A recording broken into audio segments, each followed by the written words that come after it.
The increasingly desperate hunt for Europe's most wanted man. Police searching for the Berlin attack suspect, Anis Amri, raid properties across Germany. And as new footage emerges of him, Amri's family in Tunisia urge him to surrender. Also tonight, 2 men are guilty of manslaughter after a lorry with faulty brakes killed 4 people in Bath. Trump goes nuclear. He says the US must greatly strengthen its arsenal. And the high-tech gift of sight. The first ever bionic eyes are trialled by the NHS.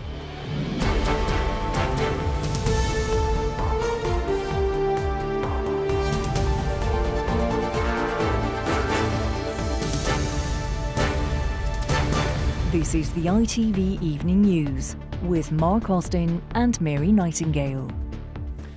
Good evening. The frustration and embarrassment of the German authorities is growing tonight. The man they're convinced is responsible for the deadly truck attack in Berlin remains on the run. Prosecutors said Anis Amri's fingerprints were found on the truck, which killed 12 people and injured dozens more on Monday. Amri's brothers have appealed for him to give himself up. And there have been a series of raids across Germany, but so far there have been no arrests. It came as the Christmas market reopened in quiet defiance. From Berlin, here's our security editor, Rohit Katru. After the terror, the humiliation. He's in hiding on his 24th birthday, but Anis Amri is embarrassing German intelligence. Today we learned they had intercepted old messages in which he offered to become a suicide bomber. Police raided homes across Germany, and yet still no sign. Attempts to arrest him for a 4th and perhaps final time this year have been complicated by his 36-hour head start. Though officers did question several people, 4 taken away in Dortmund. He left his ID card in the lorry he used as a weapon, but today investigators discovered he'd left his DNA there too. The Interior Minister, alongside Chancellor Merkel, said the suspect really is, with high probability, the perpetrator. In the driving cabin, fingerprints were found, and there's additional evidence that supports this. The Chancellor added, in the last few days I've been very proud of how most people have reacted in a level-headed way to this situation. Investigators have travelled to Tunisia, where Anis Amri's heartbroken family say he must be innocent.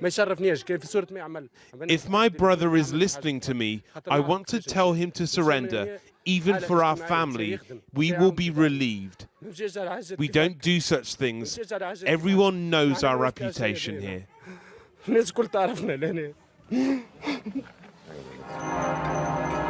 At the Christmas market in Berlin, a sort of normality returned. Except this isn't normal. Concrete blocks were put up as the shutters went up for the first time since Monday night. I think these people who do these things, they have not to push us down. You have to be strong and show that you still like to enjoy the Christmas time. Painful as it is, storeholders are being thanked for their rapid response. Few were saying that of police investigators. And Rohit, more details emerging tonight about what the authorities knew about the suspect. Yes, there are claims in the United States, Mark, that the Americans were so concerned about him that they had previously put him on a US no-fly list. It's also claimed that they were aware that he'd researched explosives and that he'd communicated with IS in Syria using encrypted phone apps. But despite this wealth of information from networks, from family, from friends, from surveillance, from home and abroad, there is a growing desperation around this investigation, symbolised perhaps by the offer, a rare offer in Germany, of that €100,000 reward for extra information. The price perhaps not only for justice, but also for the dignity of the intelligence agencies here. And now, a 4th evening beginning with this suspect on the run, a 4th evening too for Germans right across this country wondering what he might do next. All right, Rohit, thank you very much indeed. Here, the owner of a haulage company and his mechanic are behind bars tonight after a tipper truck with faulty brakes killed 4 people, including a young girl. Matthew Gordon and Peter Wood were convicted of manslaughter after failing to carry out safety checks. The 32-tonne truck sped out of control down a steep hill in Bath, hitting 4-year-old Mitzi Steady and hit a car carrying 3 men. From Bristol Crown Court, Rupert Evelyn reports. Fun, outgoing, confident and missed by her family every day. The loss of 4-year-old Mitzi Steady is hard enough to bear, but made worse by the knowledge that she should never have died. She was the first victim of an out-of-control truck with failing brakes, owned and barely managed by a criminally negligent firm. Crushed and killed in the car they were heading home to South Wales in. 3 more victims of a company with scant regard for safety. Robert Parker, Philip Allen and Stephen Vaughan had no defence against a 32-tonne truck. Sian Vaughan lost more than her husband that day. All the plans, the future that we had together has just all been taken away. When obviously, this was all very much preventable. They've denied us of a family, and especially having to spend your first wedding anniversary alone was just so far removed from the one that we had planned. It's just been absolutely horrendous. The haulage firm was a shambles, rules and regulations flouted at will. It was a corrosive culture that revealed rusting parts, unable to prevent catastrophe. The truck was out of control as it careered down this hill, but that was almost inevitable, given the woeful lack of care and servicing that Grittenham Haulage invested in its trucks. Matthew Gordon, guilty of 4 counts of manslaughter. He owned the company, which failed to comply with even the most routine guidelines. Peter Wood, the mechanic, also guilty of manslaughter. He was supposedly responsible for the vehicle, but in truth took little or no care over its upkeep. Philip Potter, the young, inexperienced driver, was found not guilty of all charges, free to leave court, but scarred by the impact of that day. Just that they've never not been in my thoughts, they're constantly in my thoughts. And I just hope they can carry on now. That's it. Thank you. The damage was done long before the truck lost its brakes. The price of neglect, long prison sentences for the guilty, and for the victims, hopes and dreams destroyed. Rupert Evelyn, ITV News, Bristol. US President-elect Donald Trump has tonight sparked fears of a new nuclear arms race after he said America should greatly strengthen and expand its arsenal. It followed similar comments from Russia's President Putin. Well, let's go to our Washington correspondent, Robert Moore. Robert, this from the man who very soon will have his finger on the nuclear button.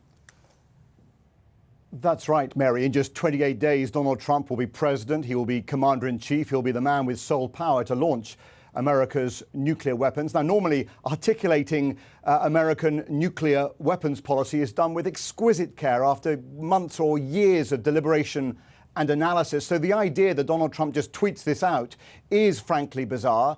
It was about 2 hours ago that he tweeted out this. He said the United States must greatly strengthen and expand its nuclear capability until such time as the world comes to its senses regarding nukes. Now, to modernise the nuclear arsenal is not particularly controversial, but to talk about expanding it greatly beyond the 4,500 missiles that America currently has is pretty radical. It comes just hours after President Putin has talked about strengthening Russia's nuclear arsenal. So it certainly raises the spectre now of a nuclear arms race and adds considerable uncertainty to the already great unpredictability surrounding the incoming Trump administration. OK, Robert Moore in Washington, thank you. Now, in the last few minutes, the Syrian army has announced, or at least claimed, that Aleppo is now back under full government control. The final few rebels were apparently bussed out of the city earlier today. It ends a 4-year battle for control of Syria's largest city, which cost the lives of tens of thousands of people. Here, the former footballer whose disclosures about sexual abuse sparked a nationwide investigation has told ITV News he was the victim of more than one abuser. Andy Woodward said he was attacked by a second youth coach in the 1980s. He also revealed he's still waiting to formally speak to police about what happened to him. Paul Davis has more. Andy Woodward is disappointed, and he's telling the world that 5 weeks after revealing the dreadful things that happened to him as a young footballer, he's still waiting to give the police his statement. It's hard enough having that courage to actually come out and speak to the police about it, and then to be left and wait such a long time.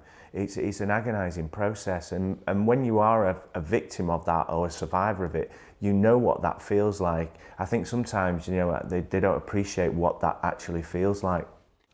Last month, Woodward was the first professional footballer to come forward, meeting the FA's hierarchy at Wembley to reveal one of the game's most disturbing secrets. Here's Woodward. That before making the grade as a young player in the lower leagues, he'd suffered years of abuse. His original allegations were made against former youth coach Barry Bennell, but Woodward says he needs to tell the police about the involvement of a second coach. The person that's involved in this, I can't say too much about, but what I can say is it was around that sort of same era, same time. Cheshire Police responded today saying, "We have a large number of people to speak to, and I understand that this is a difficult time. I would like to reassure them that we are treating all reports seriously." Since Andy Woodward's brave decision, police are now dealing with 429 possible victims and 155 potential suspects. Paul Davis, ITV News. Still to come on the ITV Evening News. Is that the twinkling lights on the tree I can see? The gift of sight, the NHS procedure offering hope to hundreds of blind patients. And Scotland prepares for Storm Barbara as southern England basks in warmer weather. Those stories and more after the break. Join us then.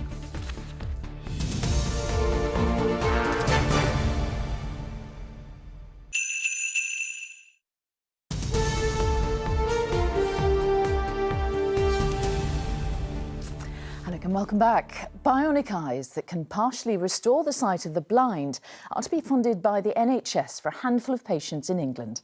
The pioneering technology will help 10 people who suffer from a disease that affects the retina.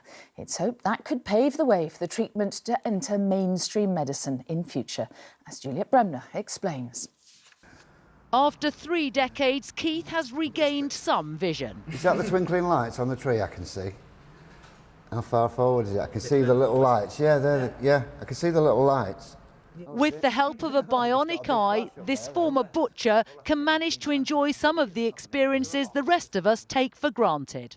Are there any presents underneath for me? There is. I used to sit in the pub with my mates and I could be talking to one of them and he'd get up and go to the bar or the toilet and I'd be sat talking to an empty chair. It makes a vast difference knowing where objects are, where people are, instead of just sitting in the dark all the time like it was for 30 years. The 68-year-old is one of 10 patients in Manchester and London who've proved the surgery works. A camera fitted in a pair of glasses captures an image, which is transmitted to a computer on the hip. It's then sent wirelessly to electrodes implanted in the eye. Electrical pulses stimulate the retina and the data travels via the optic nerve to the brain. It's not perfect vision. Patients can work out rough images, enough for Keith to identify a car. I'll see if I can see it. Yeah, it's gone past there to the left. Surgeons who've pioneered the device think it may be most useful to patients who've only just lost their sight. What we'd like to do is, say, introduce it at the time when people are just transiting into blindness, where they're looking to learn new techniques, perhaps learn to walk with a guide dog, walk with a long cane, and perhaps use this, and perhaps that person will build it into their lives more. No, there's a lot of little flickers. Keith is already enjoying the benefits. The quality of the images will almost certainly improve, and it's hoped NHS funding will make it far more widely available. Juliet Bremner, ITV News. The Queen and Prince Philip are at their estate in Sandringham tonight after a heavy cold disrupted their traditional Christmas plans. They left Buckingham Palace this lunchtime, a day later than planned. The royal couple had been due to take a train on Wednesday to start their Christmas break. Prison officers have rejected an improved pay deal from the government as it attempts to tackle the jail's safety crisis. The Prison Officers Association says its members rejected the offer overwhelmingly. And Crystal Palace have sacked manager Alan Pardew after a poor run of results. He'd been in charge of the Premier League club since January 2015. Now, gale force winds and torrential rain are set to hit parts of Britain from tomorrow, with warnings of severe travel disruption for many. Storm Barbara could also cut power supplies and damage buildings. But there will be a marked north-south split, with unseasonably high temperatures predicted for south-east England over Christmas. Here's our Scotland correspondent, Peter Smith. Storm Barbara isn't due here until tomorrow, but parts of Scotland got the message today that she is on her way. In this jewellers in Oban, the lead up to Christmas should be a particularly busy time. Now there's another job added to their workload, preparing for floods. Storm Barbara's coming to visit us soon, so we have to batten down the hatches, get our sandbags out and put up our big storm door and hope for the best, hope we don't get flooded. Barbara might not have arrived yet, but she is already causing all kinds of disruption. Ferries and flights to Scotland's islands will be cancelled, so today is a last chance for some to make sure they're home for Christmas. But our little girl, she's in school and it's her Christmas play tonight, so we're hoping to make it home for that. Otherwise we might be in the bad books. We've come up from Northampton, but the journey was really good, to be honest, so no, we've been all right, so hopefully the rest of the journey's okay. We were booked tomorrow, but because of the weather, we're trying on standby today. The storm will roll in tomorrow morning, battering Scotland with winds of up to 90 miles per hour. Gusts of up to 80 miles an hour are expected across the north of England, Wales and in Northern Ireland. It will peak tomorrow, disrupting power supplies, bridge and ferry crossings and flights. But as more winds hit Scotland through to Sunday, it is a completely different story down south, where it might just be the warmest Christmas on record.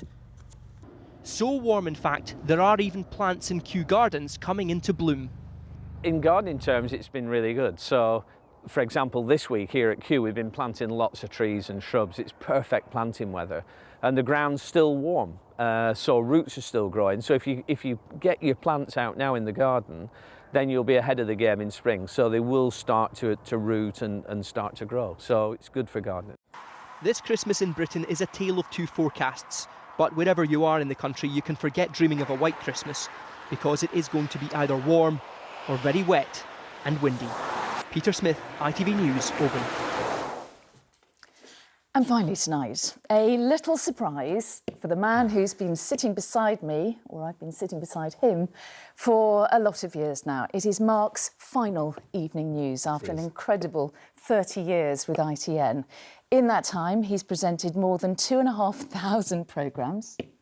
And sorry about that. been on our screens for more than 2 million minutes and counting. Research, good. He's reported on everything from sport to disasters, both natural and man-made. But no matter what the story, he has told it with compassion and humanity. So we could not let him go tonight without a little look back at some of his finest moments. Take a look.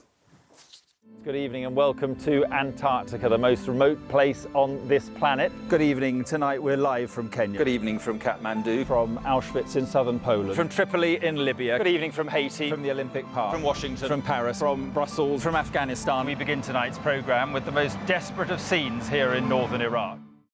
It's a remarkable triumph for England on Sunday in Calcutta. They now have a golden opportunity of winning the World Cup. Tomorrow attention switches here to the Olympic swimming pool, where Britain has two real medal prospects. Is there anyone you fancy other than yourself? You mean looking-wise or what? What's clear is the whole nature of this conflict has changed. This is now a guerrilla war. The Americans now have the capacity to strike at Iraq at any time. One effect of NATO's bombing is to intensify the terror and the ethnic cleansing it was intended to prevent. Everybody in the helicopter scrambles to pull the boys to safety. People are returning to the burnt-out remnants of a small town that once was home. Many thousands, though, will not be coming back here, fearing the Hutu militias who still haunt the forests. From state prisoner to state president, an extraordinary journey ended here today. And for the first time in decades, the inauguration of the President of South Africa has the blessing of the rest of the world. My emotions are one of joy. How are you? See you a long time.